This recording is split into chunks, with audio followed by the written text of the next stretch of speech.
you worked, in economics for many, many years, and just curious what you see in the world now, where a lot of people are looking at Marxism, embracing or even talking about communism, even in America, and we're seeing the world really being split down the middle of what's China's future, what's America, Europeans' future, and then how that plays out into our social structures and even maybe our regulatory structures as we see.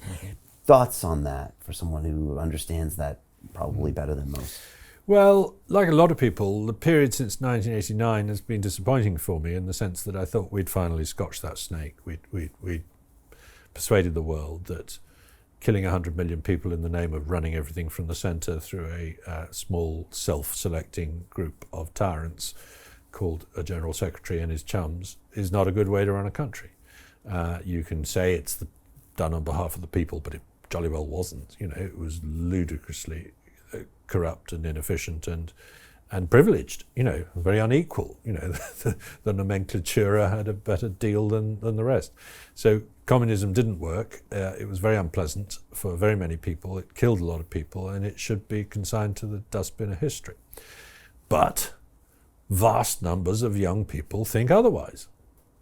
Now, this idea that, yes, it didn't work because it wasn't done properly, but this time we're going to do it properly.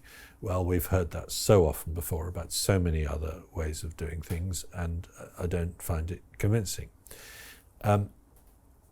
I take some comfort from the fact that people who go on marches for communism take iPhones with them and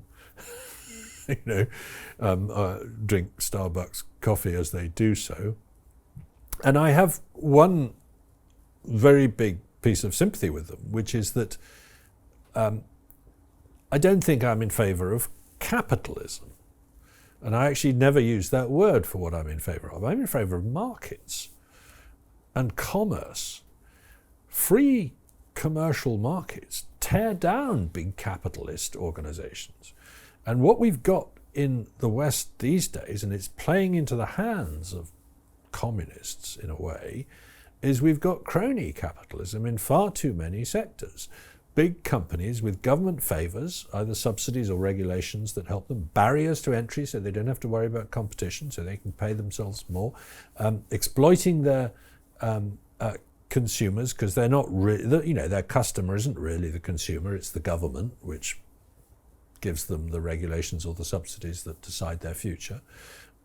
I think more and more of the way we run the commercial side of the world is like that, and that to me is as bad or almost as bad as nationalised central control of the tractor production factories, which is our fate if we go much further in that direction. I guess the interesting flip side of that is that China was opening markets over the past 50 years, and now it's actually starting to close those markets. Yeah, no, people misread China. They've been saying about China that surely this shows that communism can produce growth. And I say no. What happened under Deng Xiaoping was a liberalization of the economy, a significant liberalization. Because yes, if you started a new political party, you'd be destroyed.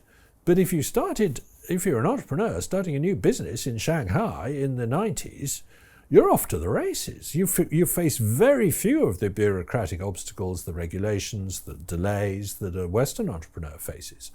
You don't have to do a Newt survey. You don't have to get permission from this and that. You're just off. You can start your business. So it was actually surprisingly free economically.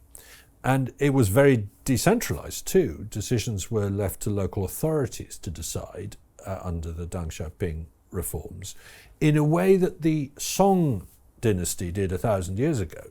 Song dynasty was very decentralized. It was basically a bunch of city-states running themselves through merchants, and that was the time when China was incredibly inventive and innovative and produced new technologies and prosperity and all sorts of things.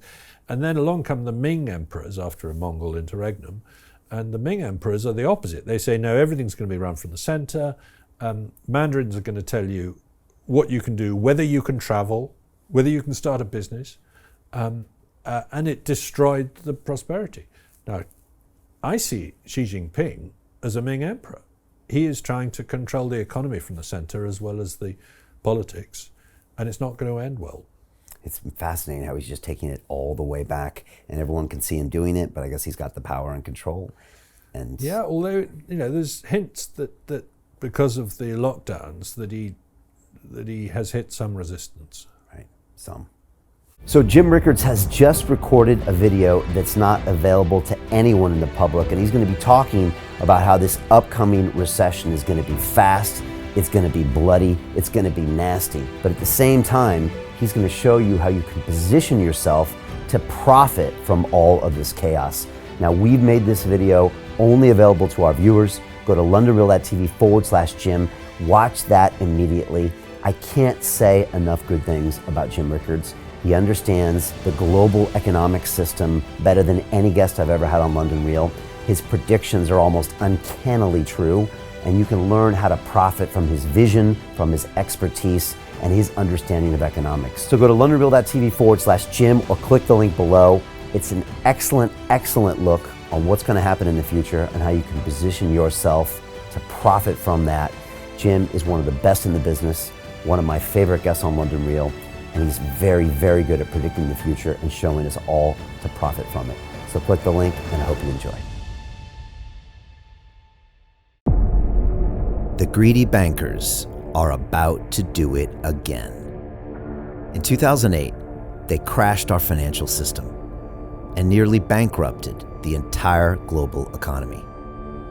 Then they received trillions of dollars in government bailouts. And after, they demanded fat bonuses paid for by you, the taxpayer. It turns out the banks haven't just been screwing the American taxpayers, they're also screwing over their investors. Turns out the banking industry is the worst place you could put your money, despite enormous taxpayer bailouts. Now the bankers are back to take away your financial freedom. They lie and tell you that cryptocurrency isn't safe. They try to make it illegal for you to choose how to invest your hard-earned money. They lie and say cryptocurrency is used by money launderers and criminals. But look at the record. It's the banks themselves that launder hundreds of billions of dollars every year to the biggest criminal operations in the world. Leaked documents have revealed how some UK banks have helped criminals, money launderers and Russians under sanctions. American authorities discovered that the Sinaloa cartel moved $881 million through HSBC accounts as bank officials turned a blind eye to the illegality. The bankers lie and say cryptocurrency is not a real investment. Meanwhile, the smartest CEOs in the world are buying billions and billions of it. The truth is that banks lie about cryptocurrency because it makes them scared. The banks take $9 trillion per year of your hard-earned money, and they are worried that they will finally be exposed. They're scared because crypto means they can no longer control your money, which means they can no longer control you. They are scared because you might actually understand your money and intelligently decide what to do with it. Now is the time for us to come together, fight back, and take control. It's time to educate ourselves, our families, and our communities. Because financial education means financial freedom. We know that cryptocurrencies will help us build the new decentralized financial system of the future. A banking system that is of the people, by the people, and for the people. A banking system where access to finance is a fundamental human right. A banking system that is free and fair and welcomes all humans on this earth. The DeFi revolution is happening. We, the people, can no longer be fooled. We choose to take control of our finances. We choose to take control of our freedom. We choose to take control of our future. Join us, and let's take back our financial freedom forever.